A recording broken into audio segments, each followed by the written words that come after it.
थाने जाने के बाद इस जमीन को शाइस्ता बेचना चाहती थी।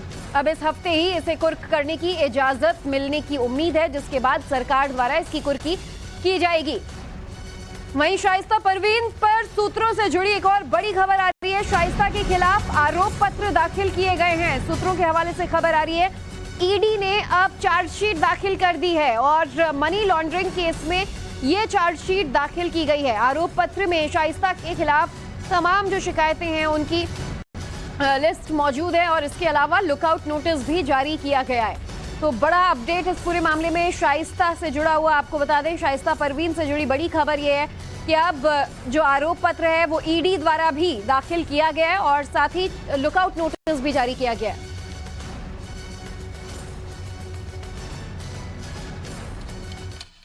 तो बड़ी खबर यह है कि अतीक की जितनी भी बेनामी संपत्तियां हैं वो कुर्क होंगी। प्रयागराज के गौसपुर कठुला में बेनामी संपत्ति है। 23,447 वर्ग मीटर की जमीन है जो कि राजमिस्त्री के नाम से खरीदी गई थी और महज कौड़ी के दाम पर खरीदी इन जमीनों को करोड़ों में बेचने के फिराक में था। 14 अगस्त 2015 को अतीक ने ये जमीन खरीदी थी जिसकी अब कुर्की की तैयारी चल रही है। आज बाजार में जमीन की कीमत 12.5 करोड़ है जो उसने महज 2 करोड़ में खरीदी थी जोर जबरदस्ती के दम पर। गैंगस्टर एक्ट के तहत सरकार अब इस जमीन का पता लगा चुकी है और इसकी कुर्की की जाएगी। इसके कागजात भी हैं, वो वकील विजय मिश्रा से हासिल किए हैं। तो गैंगस्टर एक्ट के तहत कार्रवाई की जा रही है। जुलाई में आपको बता दें अतीक का जो वकील है विजय मिश्रा, उसे भी लखनऊ से गिरफ्तार कर लिया गया था और विजय मिश्रा से जो ऑफिशियल डॉक्यूमेंट्स बरामद हुए उसके आधार पर ये तमाम बेनामी संपत्तियां अब कुर्क की जाएंगी। और इस पूरी खबर पर ज्यादा जानकारी के लिए हमारे सहयोगी विनोद मिश्रा हमारे साथ लाइव जुड़े हुए हैं। विनोद, पहले भी कई संपत्तियां उसकी जो नामी संपत्तियां थी उनकी कुर्की की गई, लेकिन कई बेनामी संपत्तियां जिसकी जानकारी नहीं थी, एक एक कर पूरा कच्चा चिट्ठा अतीक अहमद का राज जो है उसके मरने के बाद भी खुल रहा है और अब कुर्की की तैयारी में है सरकार।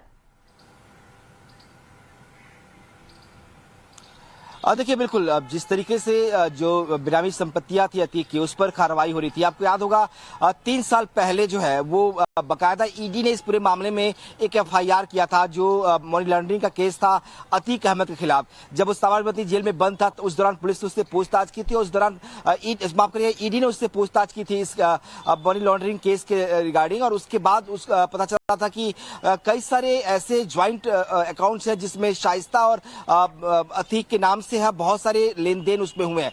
इसके अलावा कई सारी संपत्तियों के बारे में पता चला, चाहे झूसी में एक संपत्ति है जिसकी बारे में पता चला कि करीब 8 करोड़ की ये प्रॉपर्टी है। इसके अलावा एक कोल्ड स्टोरेज था जो 12 करोड़ रुपए का था, उसके बारे में इंफॉर्मेशन मिली थी, ईडी ने उसे अटैच भी कर दिया था।